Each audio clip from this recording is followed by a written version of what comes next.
I started homebrewing as a hobby in 2010 when my girlfriend's brother at the time, now my brother-in-law, let me pick out a homebrew kit and we brewed it together at his house. I don't think he knew what a journey he was starting me on, but I'm really thankful that he did. This is actually episode 2 in a 3-part series, so if you haven't seen the coffee episode, I'll put a button somewhere over here so that you can click on that after this one's over. Part of my early education in the world of beers was to read about an esoteric style that I couldn't find locally and do my best to brew an example of what that might taste like. College was the perfect time to begin this sort of hobby because even if the guests at the function didn't know the difference between an English bitter and a German alt beer, they were pleased to have a gallon of beer, and that was good for inventory turnover. Today we're going to be making 3 different drinks that all use beer as one of the ingredients. The first is called a brunch box, and it uses beer, grapefruit juice, and Amaro. Today we're going to be using Amaro Averna. I think the recipe originally actually calls for an Amaro called Montenegro. You could use Nonino also if you have that.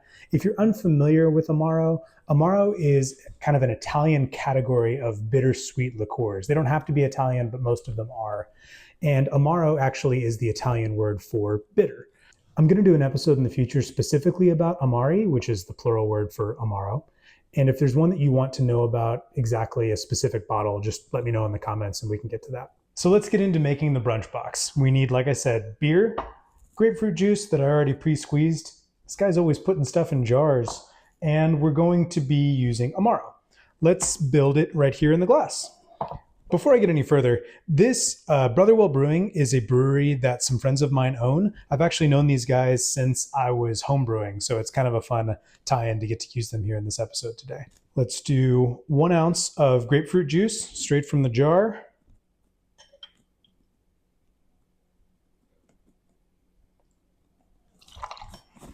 One ounce of Amaro, this Averna.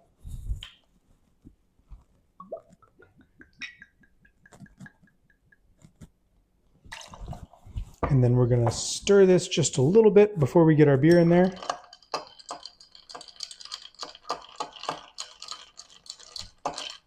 Part of stirring it early also knocks off some of the rough edges of the ice. Maybe this is more in my head, but whenever you pour in something carbonated, it doesn't foam up quite as much.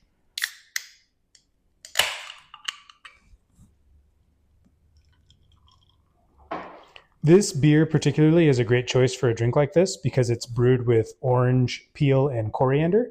And so some of those kind of breakfasty, grapefruit, spicy elements are already present in the beer. Oh, I almost forgot. For fun, let's go ahead and garnish it with a little bit more grapefruit. This one, grapefruit I already cut into, so it's a little bit unwieldy, but we'll give it a shot. Here's a nice long one. Express some citrus oil over the top. And let's put it in this way. Will it fit? There you go. Impact the aroma a little bit. Cheers. Really full. Yeah, one of my favorite things about a drink like this is that because each of the ingredients bring a little bit of bitterness and a little bit of sweetness, whenever you take a sip, it's kind of hard to tell whether the bitterness is coming from the grapefruit or coming from the Amaro. And I think that's okay. I think that with a drink like this, you can really think about it and you can try to pick apart, oh, is this from the gentian? Is this from the hop bitterness? Or you can just enjoy it. You can just take a sip and enjoy the experience for what it is. I wasn't really intending to do an experiment just now, but I did taste it before I garnished it. And while the drink was good, it was missing a little something. And so whenever you pull that swath and express the citrus oil over the top, you impact primarily the aroma. And because aroma and smell is so closely tied to your palate and how you taste things, it really made a big difference. I think it just makes the drink sing. So like the second drink in the coffee episode, the second drink in this beer episode is also connected to Portland, Oregon. In 2014, my wife and I moved out to Portland, and this was the first time where I got to actually brew professionally as a job. The first 4 years, I learned a ton about beer from 2010 to 2014 just by homebrewing, but this was kind of the chance to take the next step in that interest.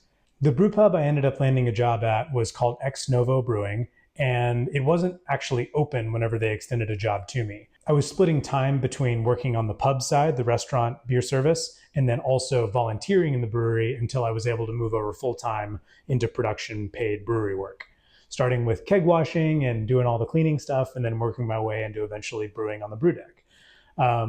I worked under 2 different head brewers while I was there, and was even interim brewer for a little while in between, which was a lot of fun, a good learning experience, getting thrown out into the deep end. And while the first head brewer really taught me a lot and allowed me to see a lot of the brew deck, the second one is where I really kind of honed my craft and learned about lager brewing. And so today with the Pilsner Negroni, we're going to be making a drink that uses Pilsner, Campari, and Sweet Vermouth. If you're unfamiliar with Campari, Campari is a bitter red Italian liqueur. It also falls into the category of Amaro. I think some people would probably dispute that idea. In shorthand, people tend to think of the bitter red liqueurs as part of the aperitif category, whereas the more bitter brown Amaros as part of the digestif category. But like I said, we'll talk more about Amaro later. And then also, this is Sweet Vermouth. We've used dry vermouth in an episode before, but this is the first time to use sweet vermouth. One thing I didn't mention last time is that vermouth actually, once it's open, does need to be refrigerated. I like these small bottles too because you can actually finish them before they oxidize too much. And it's not that they really go bad. They will rarely turn sour or be bad for you or anything like that, but they kind of just get oxidized and they don't have their original bright freshness like they were when you first opened them. I didn't realize I had quite this much Italian beverage information packed into a beer episode. This feels a little bit like an Italian ingredient dissertation that I didn't study for, so I apologize if some of the details are a little fuzzy. Have you guys ever had that dream where you show up for school for a test you didn't remember and your gym teacher's your mom and you didn't pack the right socks? Anyway, Pilsner Negroni. We're going to be using these and a beer. Let me grab the beer. I also grabbed a glass. I used more of a cocktail-focused glass and a clear cube for this one. I think of this drink as a little bit more highbrow. I don't really know if that's accurate, but maybe because it has Negroni in the name, it feels like it should be more serious. I went ahead and got the beer and also an opener. This is a little astronaut. He's a friend of mine. I don't think he'll be in many episodes. Open this guy up. And then let's start with 1 ounce of Campari.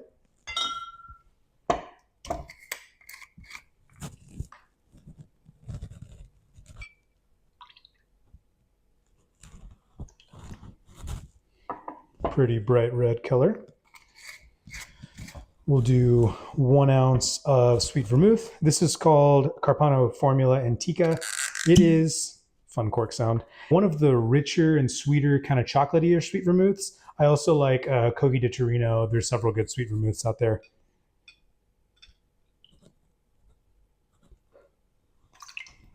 One ounce of sweet vermouth. And then we'll end up pouring about a half of this bottle of beer in. I'm not going to measure that, but we'll pour it here over this cube. You shouldn't see a ton of foaming because these clear ice cubes are really smooth on the outside, so that kind of helps preserve some of the carbonation in the drink. We'll kind of bob this ice cube to mix it a little bit, give it a little stir, and then, as I frequently do, let's garnish it with a little bit of citrus. This one I'm using orange for. I like to use orange in a Negroni, so I'm going to use orange in this one as well.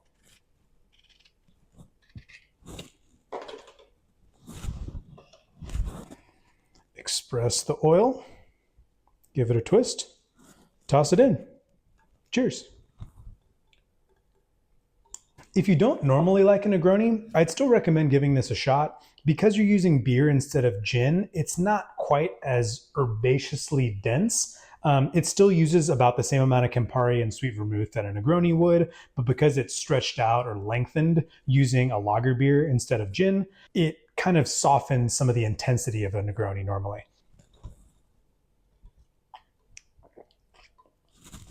Yeah, it's still got great bitterness from Campari. The beer, this Summer Pils, I think they actually classify as a Helles, even though it says Pils on the bottle.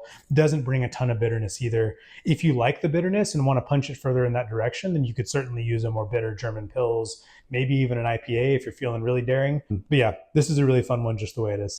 So in 2015, we actually moved back from Portland to Waco, and I used to ride my bike in Portland every day to and from work, which helped to keep me fit. But then when I got to Waco, I had to take fitness a little bit more seriously, or at least proactively. And so I started running. And in Waco, actually, every year, at least for a few years in a row, there was an Ironman event. One year, there was an athletic tent that was serving these non-alcoholic beers. I'd always kind of ignored non-alcoholic beer. I wasn't really that interested in it. But because they were giving out these beers for free, I figured I'd give it a shot. And I was really impressed. There's fun aromatic qualities from malt and from hops that you can't get out of a sparkling water. And so from that day forward, Athletic has pretty regularly been in my fridge. This isn't a sponsored post or anything, but I recommend trying them. I'm going to use Athletic and also Ritual. This is their aperitif alternative to make a drink called a SPAGHETT. A SPAGHETT, I think traditionally, if you can have a traditional SPAGHETT, is made with Miller High Life and Aperol. In order to make it fully non-alcoholic, we're going to be using a non-alcoholic beer and also a non-alcoholic aperitif. The problem with a lot of non-alcoholic aperitifs is that they're just not bitter enough. They kind of taste like cinnamon or maybe cherry, but this one, the Ritual Aperitif, actually does have a good bit of bitterness to it, which is great. I'm going to build this one in an ex novo glass, if you can see that. This one I like to use the whole can for, so having a little bit of extra room in this big glass is kind of fun. Also, ex novo, Portland, tie it all together. So here we go. Let's build this one in the glass. First, we'll do 1.5 ounces of this non-alcoholic aperitif. Go. Use the big side of this jigger.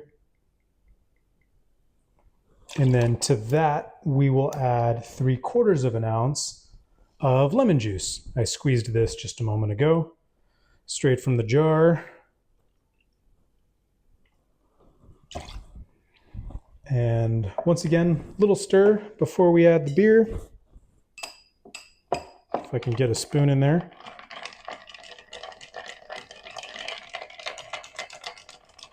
And some beer right on top. This one you'll have a little bit more room. You can pour as much beer as you like. Generally, I'll pour as much as will fit in the first go. And then we'll keep the can nearby and finish it off.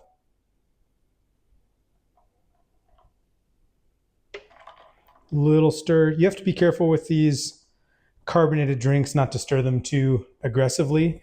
You'll, in addition to knocking out carbonation from your drink, it also can make a little bit of a mess. And then just for fun, let's do a little citrus garnish too. Why not?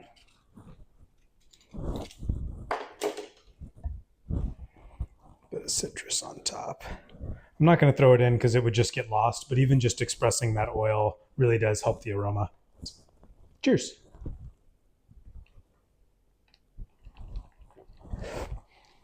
Yeah, this is great. It kind of gives sort of shandy vibes. If you've ever had a shandy or a radler, like a beer lemonade mixture, it's bright and refreshing.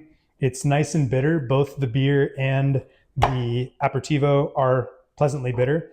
You could probably do it with a less bitter beer and a less bitter aperitif. As I mentioned, there's several other non-alcoholic aperitifs that are not as bitter as this one. That's all for the beer cocktails today. If you're a home bartender or aspiring home bartender and want to see more episodes like this, give me a like or comment or subscription. At the end of the day, drinks are for fun, and my goal with this channel is to teach people enough so they can share that fun with the people they love. Come and be amazed at what you can do. Cheers.